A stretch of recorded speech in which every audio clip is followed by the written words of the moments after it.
बिस्मिल्लाहिर्रहमानिर्रहीम। हमने chapter number 1 FSc part 1 cell structure and function को स्टार्ट किया। सबसे पहले देखें cell structure and function word से ही आप इमेजिन कर सकते हैं कि इस चैप्टर में हम क्या करेंगे, सेल के बारे में पढ़ेंगे। सेल के स्ट्रक्चर के बारे में और सेल के फंक्शन के बारे में हम डिटेल से इस चैप्टर में क्या करेंगे, स्टडी करेंगे। सबसे पहले नंबर पे हम देखें, हमारे पास नंबर 1 पे क्या आती है, सेल की बात करते हैं। व्हाट इज सेल, सेल किसे बोलते हैं। तो आपने क्या बोल रहे हैं कि cell is derived from Latin word. Cell कहां से ड्राइव्ड हुआ है, एक लैटिन वर्ड से ड्राइव्ड हुआ है। उस लैटिन वर्ड को हम क्या बोलते हैं, उस लैटिन वर्ड को सेलुला बोलते हैं। उस लैटिन वर्ड को हम क्या बोलते हैं, सेलुला बोलते हैं। हमने कहा cell is derived from Latin word cellula, जिसका मतलब ये होता है, जिसका मतलब क्या होता है, जिसका मतलब होता है स्मॉल अपार्टमेंट। जिसका मतलब क्या होता है, स्मॉल अपार्टमेंट, या जिसका मतलब हम दूसरे वर्ड में बोल सकते हैं कि भाई रूम्स। जिसका मतलब क्या होता है, रूम्स, छोटे छोटे खाने, या हम क्या बोल सकते हैं, जिसका मतलब रूम्स बोल सकते हैं। अगर हम सेल की बात करें तो सेल को हम डिफाइन करना चाहें तो सेल को हम इस तरह डिफाइन कर सकते हैं। हम क्या बोलते हैं कि cell is the basic structural. Cell क्या होता है, बेसिक स्ट्रक्चरल। सेल जो है वो क्या होगा, basic structural and functional unit of living organism। मैं फिर से बोलता हूं कि भाई हम क्या बोलते हैं सेल को, cell is the basic structural and functional unit of all living organism. Cell जो है वो क्या होगा, जितने भी लिविंग ऑर्गेनिज्म है उनके स्ट्रक्चरल और फंक्शनल यूनिट होगा। यहां तक समझिए। अब हमने दो वर्ड यूज किए। कितने वर्ड यूज किए, दो वर्ड। एक हमने कहा भाई स्ट्रक्चरल, एक वर्ड क्या कहा हमने, स्ट्रक्चरल। सेकंड वर्ड में हमने कहा फंक्शनल। सेकंड वर्ड में क्या कहा, फंक्शनल। सबसे पहले नंबर पे हम देखें स्ट्रक्चरल का मतलब क्या होता है। सबसे पहले हम सेल को स्ट्रक्चरल यूनिट क्यों बोलते हैं, इसके हम मीनिंग देखें। आपने क्या बोले कि सेल की बात करें तो सेल की बात करें तो cell forms structure of organism. कि भी जो ऑर्गेनिज्म है उन ऑर्गेनिज्म के स्ट्रक्चर को भी कौन बनाएगा, सेल बनाएगा। पहला पॉइंट हमने क्या कहा कि cell form structure of organism. Organism के स्ट्रक्चर्स को कौन बनाता है, सेल बनाता है। इसीलिए हम क्या बोलते हैं कि cell is the structural unit of living organism. दूसरा हम देखें, दूसरे वर्ड हमने क्या कहा भाई कि सेल को हम क्या बोलते हैं, फंक्शनल यूनिट बोलते हैं। सेल को हम क्या बोलते हैं, फंक्शनल यूनिट बोलते हैं। अब फंक्शनल यूनिट का क्या मतलब है, आपने बोला है कि cell perform all functions of the body. जितने भी फंक्शंस है उसे कौन परफॉर्म करेगा, सेल परफॉर्म करेगा। तो आपने बोला कि cell performs function of the body. Body के फंक्शंस को ये कौन परफॉर्म करेगा, सेल परफॉर्म करेगा। इसीलिए हम क्या बोलते हैं, इसे फंक्शनल यूनिट बोलते हैं। यहां तक क्लियर होगा। अब अगर आपसे ये पूछे भी सेल के बारे में स्टडी करने को क्या बोलते हैं, तो आप क्या बोलते हैं, एक स्पेशल टर्म देते हैं उसे साइटोलॉजी। क्या बोलते हैं, साइटोलॉजी बोलते हैं। अब देखिए साइटोलॉजी की बात करें तो साइटोलॉजी दो वर्ड से मिलकर बनी हुई। साइटोलॉजी कितने वर्ड से मिलकर बनी हुई है, दो वर्ड से। एक आपके पास आती है साइटो और दूसरा हमारे पास क्या आती है, लॉजी। दूसरा क्या आती है, लॉजी। साइटो का मतलब होता है सेल, साइटो का मतलब क्या होता है, सेल। लॉजी का मतलब होता है स्टडी, लॉजी का मतलब क्या होता है, स्टडी। तो हम इस तरह कह सकते हैं कि study of cell is called is cytology. Cytology को डिफाइन कैसे कर सकते हैं कि study of cell, study of cell. Cell के बारे में पढ़ने को हम क्या बोलते हैं, साइटोलॉजी बोलते हैं। हमने किस तरह डिफाइन किया कि study of cell is called is cytology बोलते हैं। अब हम देखें साइटोलॉजी की बात करें, फर्स्ट टाइम अगर हम टर्म की बात करें साइटोलॉजी को एक सेंटेंस ने दिया था जिसका नाम क्या है, हेडविग सेंटेंस का नाम है। ठीक होगा, जिसका नाम है हार्टविग सेंटेंस का नाम है। फर्स्ट टाइम जिसने टर्म यूज की थी, किस चीज की, साइटोलॉजी की।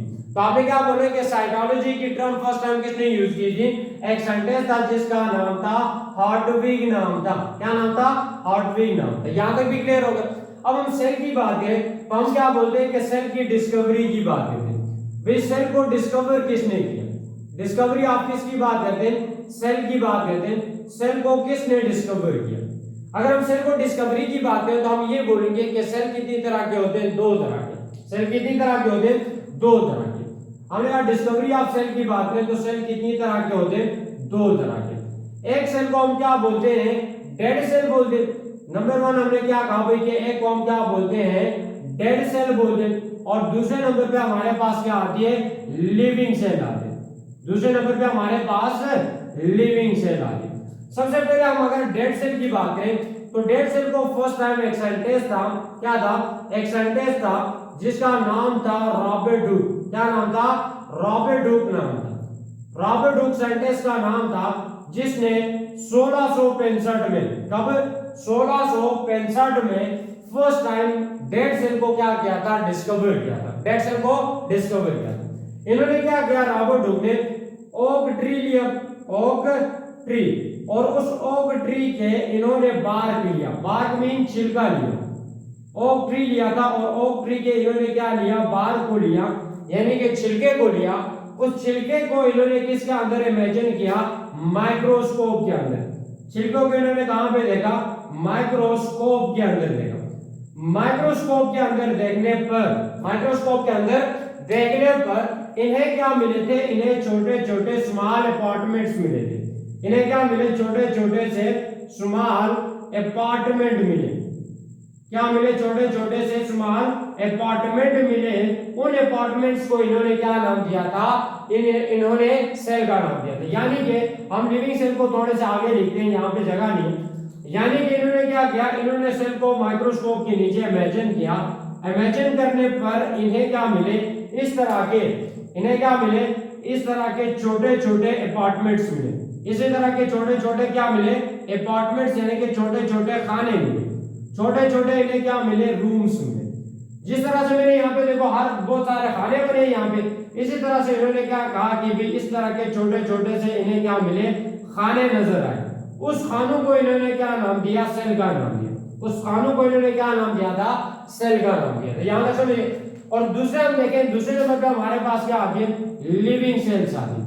अब लिविंग सेल की बात करें, दूसरे नंबर पे हमारे पास क्या आया भाई, लिविंग सेल आया। लिविंग सेल की बात करें तो लिविंग सेल्स को एक साइंटिस्ट था जिसका नाम था एंटन वन लीवेनहुक। क्या नाम था, एंटन वन लीवेनहुक साइंटिस्ट का नाम था। उस लीवेनहुक जो साइंटिस्ट था उसने 1674 में लिविंग सेल को क्या किया था, डिस्कवर किया था। तो आपने क्या बोले कि रॉबर्ट डूक ने 1665 में डेड सेल को डिस्कवर किया, लिविंग सेल को एंटन वन लीवेनहुक ने क्या किया, 1674 में डिस्कवर किया। इन्होंने लिविंग सेल्स में सबसे पहला जो लिविंग सेल डिस्कवर किया वो कौन सा था, बैक्टीरियम सेल था। कौन सा था, बैक्टीरियम सेल था। दूसरे नंबर पे हम देखें और भी इन्होंने बहुत सारे लिविंग सेल डिस्कवर किए, जैसे कि आरबीसी को भी इन्होंने डिस्कवर किया, जैसे कि आपने बोले कि स्पर्म सेल को भी इन्होंने क्या किया, डिस्कवर किया। इसी तरह प्रोटोजोन्स वगैरह को भी इन्होंने क्या किया था, डिस्कवर किया था। याद रखिए। तो इसका मतलब ये हुआ कि इसने बहुत सारे लिविंग सेल्स को एंटन वन लीवेनहुक ने डिस्कवर किया था। यहां तक क्लियर होगा। अगर हम देखें, हम सेल की बात करें, सेल के बेसिस पे कुछ एमसीक्यूज पूछे जाते हैं। उन एमसीक्यूज की बात करें तो हमने कहा भाई कुछ एमसीक्यूज की बात करते हैं। एमसीक्यूज की बात करते हैं, अगर आपसे पूछा जाए वर्ल्ड के लिहाज से, दुनिया के लिहाज से, ठीक होगा।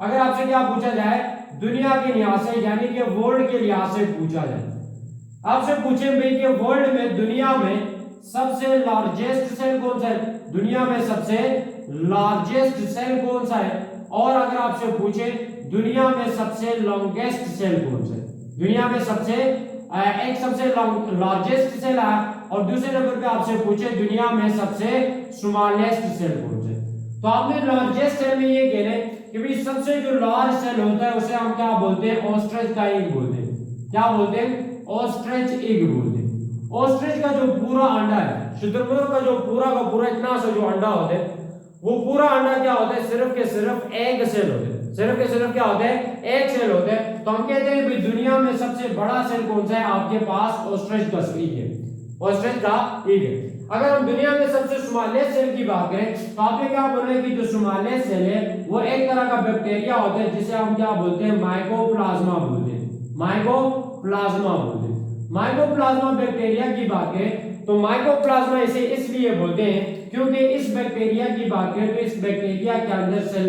वॉल जो है वो एब्सेंट होते हैं। लेट सेल वॉल, इनके अंदर सेल वॉल क्या होगा, एब्सेंट होगा। पहला पॉइंट हमने क्या कहा कि भाई इनके अंदर सेल वॉल जो है वो क्या होता है, एब्सेंट होते हैं। नंबर 2, भाई सेल वॉल एब्सेंट होते हैं इसीलिए हम इसे क्या बोलते हैं, माइकोप्लाज्मा बोलते हैं। ये जो माइकोप्लाज्मा है इसका सेल सबसे दुनिया में क्या होगा, ये एक ही सेल होगा, ये सबसे छोटा सेल होगा। इसीलिए इस ऑर्गेनिज्म को क्या कहा जाता है, इस ऑर्गेनिज्म को कहा जाता है मॉलिक्यूल लाइक ऑर्गेनिज्म। इसे क्या कहा जाता है, एक स्पेशल नाम दिया जाता है। क्या नाम दिया जाता है, मॉलिक्यूल लाइक ऑर्गेनिज्म कहा जाता है। इसे मॉलिक्यूल लाइक ऑर्गेनिज्म भी कहा जाता है। इसे क्या नाम दिया जाता है, स्पेशल नाम मॉलिक्यूल लाइक ऑर्गेनिज्म कहा जाता है। अगर आपसे एमसीक्यूज में पूछे कि which of the following is a molecule like organism, तो आपने क्या बोले कि माइकोप्लाज्मा। यहां तक क्लियर हो गया। और इसका जो साइज है वो कितना होता है, आपने बोले कि 1 माइक्रोमीटर और लेस इसका क्या होता है, साइज होता है, ये इतना छोटा होता है, इसीलिए हम इसे क्या बोलते हैं, मॉलिक्यूल लाइक ऑर्गेनिज्म बोलते हैं। यहां तक क्लियर हो गया। अब हम यहां से क्या करें, रब करें। यहां से हम देखते हैं रब करें। हम मजीद यहां से क्या करें, रब करें, रब करके आगे देखें।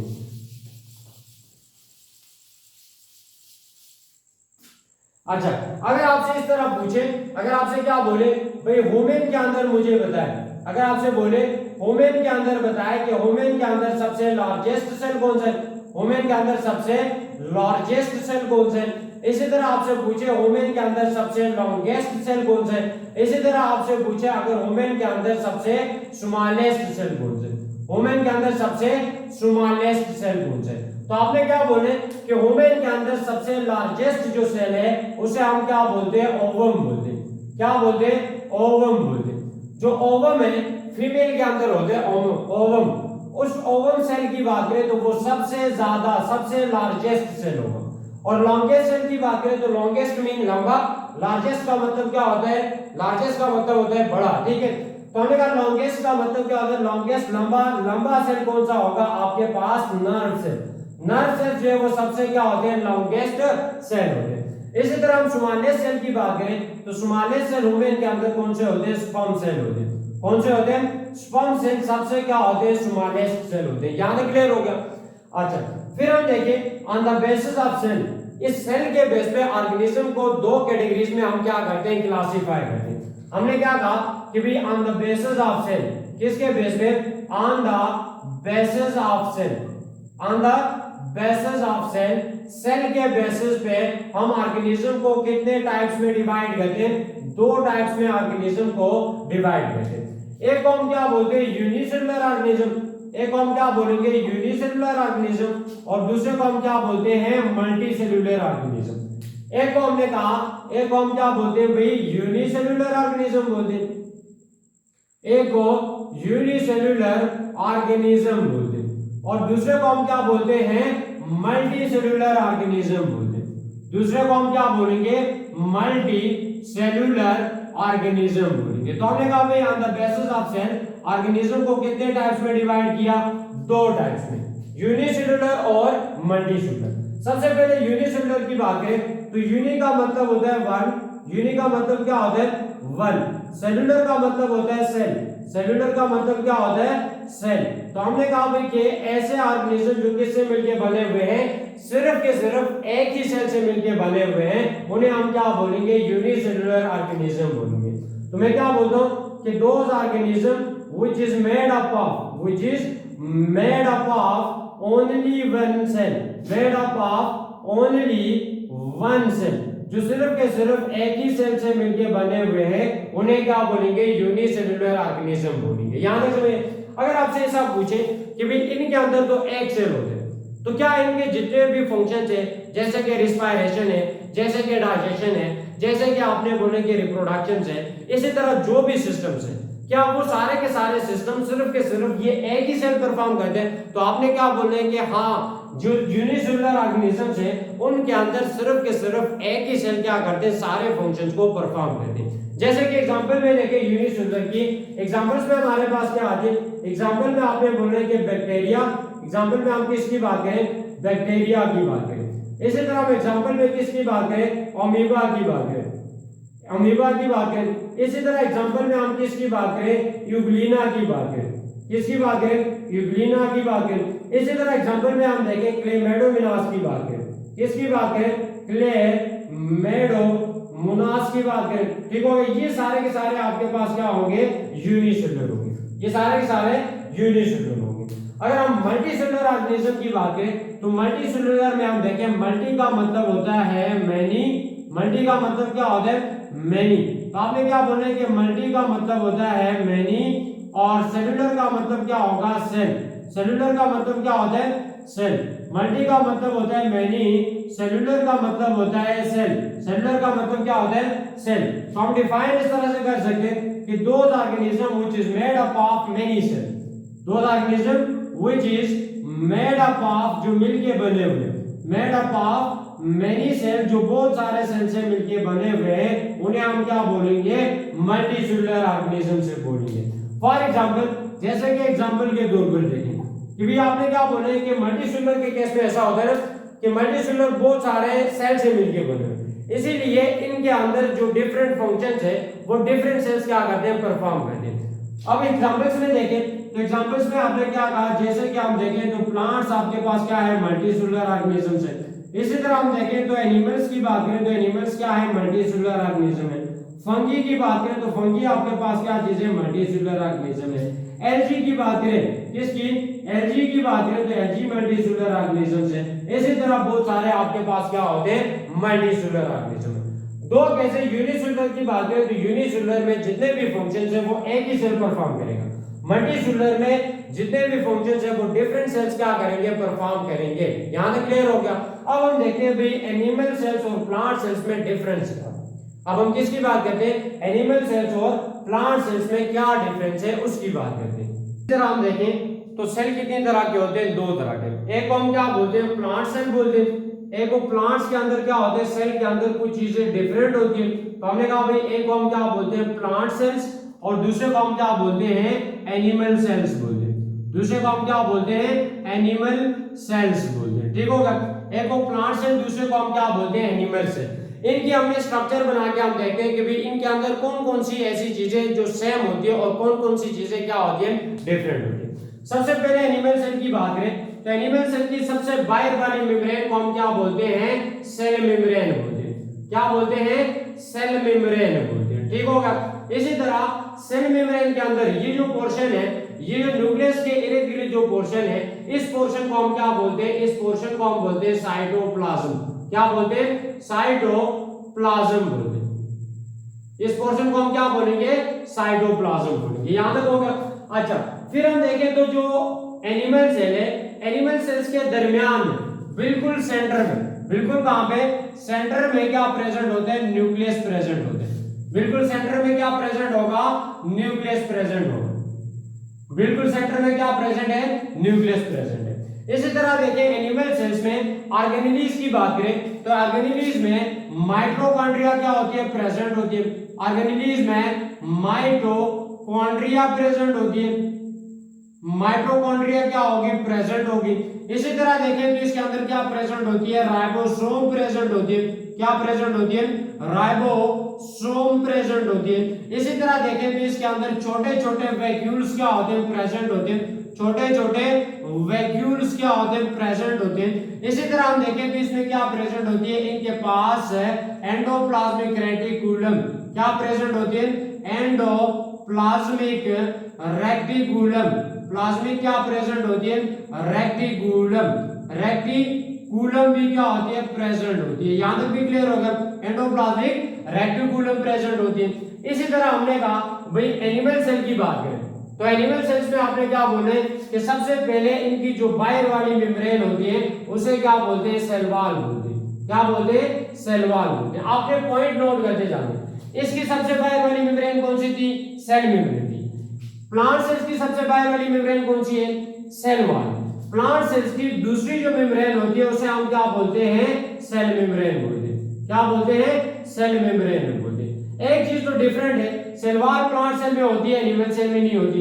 सेल मेम्ब्रेन प्लांट सेल में होती है और एनिमल सेल में भी होती है। इसी तरह देखें एंडोप्लाज्मिक रेटिकुलम, किसकी बात करें, एंडोप्लाज्मिक रेटिकुलम की बात करें। एंडोप्लाज्मिक रेटिकुलम की बात करें तो एंडोप्लाज्मिक रेटिकुलम जो है वो दोनों के अंदर क्या होती है, प्रेजेंट होती है। यहां तक भी क्लियर होगा।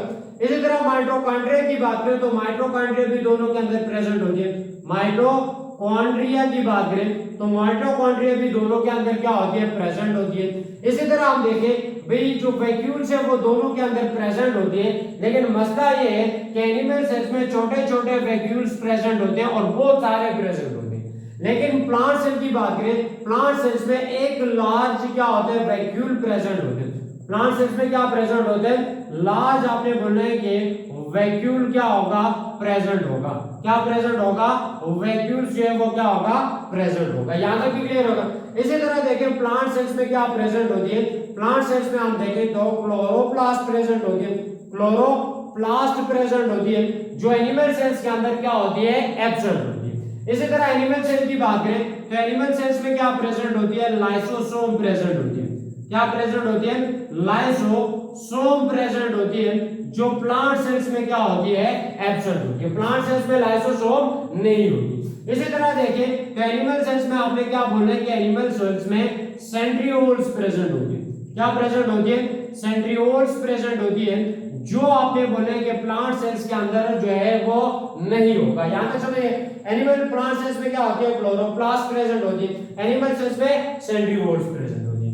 इसी तरह देखें प्लांट सेल्स के जो न्यूक्लियस है, प्लांट सेल्स का जो न्यूक्लियस है वो न्यूक्लियस क्या होता है, स्लाइडली साइड पे होता है। न्यूक्लियस जो है वो क्या होगा, स्लाइडली साइड पे होगा।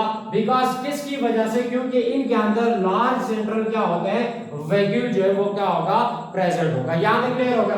कुछ हमने चीजें देखी किस चीज की, प्लांट सेल्स की बात की, कुछ एनिमल सेल्स की। अब हम एक डायग्राम, हम एक स्टेटमेंट बनाते हैं जिसमें हम ये देखते हैं कि भाई एनिमल सेल्स के अंदर और प्लांट सेल्स के अंदर कॉमन कौन सी चीजें हैं, कॉमन चीजों की बात करते हैं और फिर हम डिफरेंट चीजों की बात करते हैं। सबसे पहले हम देखें भाई इसको मिटा दें, मिटा के हम देखते हैं एनिमल और प्लांट सेल्स के अंदर कौन कौन सी चीजें कॉमन है और कौन कौन सी चीजें डिफरेंट है। अगर हम देखें एक चीज हम किसकी बात करते हैं, एनिमल्स और प्लांट सेल्स के अंदर सेम चीजों की बात करते हैं। तो आपने क्या बोले कि सेम अगर हम चीजों की बात करते हैं एनिमल्स और प्लांट के अंदर, सेम चीजें जो है वो एनिमल्स की बात करते हैं और प्लांट सेल की बात करते हैं। एनिमल्स और प्लांट्स जो सेल है उनके अंदर कौन कौन सी चीजें जो है वो सेम होती है। सबसे पहले देखें तो आपने बोला है कि सेल मेम्ब्रेन दोनों के अंदर होती है, सेल मेम्ब्रेन की बात करें तो दोनों के अंदर होती है। इसी तरह देखें माइटोकॉन्ड्रिया की बात करें तो माइटोकॉन्ड्रिया भी दोनों के अंदर होती है। इसी तरह हम देखें एंडोप्लाज्मिक रेटिकुलम की बात करें तो दोनों के अंदर होती है। गोल्जी बॉडीज की बात करें, गोल्जी बॉडीज की बात करें तो गोल्जी बॉडीज दोनों के अंदर होती है। इसी तरह हम देखें तो राइबोसोम दोनों के अंदर होती है, राइबोसोम्स जो है वो दोनों के अंदर होती है। न्यूक्लियस, न्यूक्लियस भी दोनों के अंदर होती है। वैक्यूल्स भी दोनों के अंदर होती है, वैक्यूल्स भी दोनों के अंदर होती है। लेकिन मसला ये है कि भाई प्लांट सेल्स और एनिमल सेल्स में वैक्यूल में डिफरेंस होते हैं। प्लांट के अंदर वैक्यूल जो है वो क्या होगा, लार्ज होगा, प्लांट के अंदर लार्ज होगा और सिर्फ के सिर्फ आपने बोले कि एक ही वैक्यूल होगा प्लांट सेल्स के अंदर। लेकिन एनिमल्स की बात करें तो हम क्या बोलते हैं कि भाई एनिमल सेल्स के अंदर, एनिमल्स के अंदर बहुत सारे मेनी आपने बोले कि स्मॉल वैक्यूल्स क्या होंगे, प्रेजेंट होंगे, मेनी स्मॉल वैक्यूल्स प्रेजेंट होंगे। तो ये डिफरेंस है कि वैक्यूल्स जो है वो क्या होते हैं, इनके अंदर लार्ज और एक होता है, इनके अंदर क्या होता है भाई बहुत सारे होते हैं और छोटे छोटे होते हैं। दूसरा डिफरेंस देखो, डिफरेंस की बात करते हैं। हमने कहा भाई डिफरेंस की बात करें तो डिफरेंस में हमने पहला डिफरेंस ये कहा कि वैक्यूल का डिफरेंस होता है। दूसरे नंबर पे डिफरेंस की बात करें भाई प्लांट सेल की बात करें तो प्लांट्स के अंदर क्या प्रेजेंट होते हैं, क्लोरोप्लास्ट प्रेजेंट होते हैं, क्लोरोप्लास्ट प्रेजेंट होते हैं, जो आपके पास एनिमल के अंदर नहीं होता। ठीक हो गया। इसी तरह हम देखें प्लांट्स के अंदर, देखें प्लांट्स के अंदर वैक्यूल लार्ज होता है जो एनिमल्स के अंदर नहीं होता। प्लांट्स की बात करें तो प्लांट्स के अंदर प्लाज्मोडेस्माटा होते हैं, प्लाज्मो हम देखें तो डेस्माटा की बात करें तो प्लाज्मोडेस्माटा होते हैं जो एनिमल सेल्स के अंदर नहीं होता। इसी तरह हम देखें एनिमल सेल्स की बात करें तो एनिमल सेल्स के अंदर ये आपके पास प्लांट सेल्स के अंदर होते हैं, ये कहां पे होते हैं, सिर्फ के सिर्फ आपने बोले कि प्लांट सेल्स के अंदर होते हैं। इसी तरह एनिमल सेल्स की बात करें तो एनिमल सेल्स में कुछ ऐसी चीजें होती हैं जो प्लांट सेल के अंदर नहीं होती। पहला हमने कहा भाई कि एनिमल सेल्स के अंदर क्या प्रेजेंट होती है, सेंट्रियोल्स प्रेजेंट होती है। क्या प्रेजेंट होती है, सेंट्रियोल्स प्रेजेंट होती है, जो प्लांट सेल्स के अंदर नहीं होता। इसी तरह देखें तो एनिमल सेल्स के अंदर लाइसोसोम प्रेजेंट होते हैं, जो प्लांट सेल्स के अंदर जो है वो नहीं होगा। यहां तक समझिए, प्लांट सेल्स के अंदर कुछ चीजें कॉमन होती है जो एनिमल सेल्स के अंदर होती है, हमने ये चंद चीजों की बात की। इसके अलावा हमने जो डिफरेंस है, हमने कहा कि भी वैक्यूल का डिफरेंस होता है, प्लांट के अंदर लार्ज और एक वैक्यूल होता है, एनिमल्स के अंदर छोटे छोटे बहुत सारे वैक्यूल्स होते हैं। इसी तरह हमने कहा भी कि क्लोरोप्लास्ट और प्लाज्मोडेस्माटा सिर्फ प्लांट सेल्स के अंदर होते हैं, और सेंट्रियोल्स और लाइसोसोम की बात करें तो सिर्फ के सिर्फ एनिमल सेल्स के अंदर होते हैं। यहां तक क्लियर हो गया। अगर आपको वीडियो अच्छी लगी तो अपने चैनल्स को लाजमी सब्सक्राइब करना है, जिससे हमें मोटिवेशन मिलती है, और मैं जो है वो आप लोगों के लिए इससे भी अच्छे लेक्चर्स क्या कर लूं, बनाऊं, और आप लोग भी अपने कंसेप्ट्स को क्लियर करो। तब तक के लिए मुझे इजाजत दे।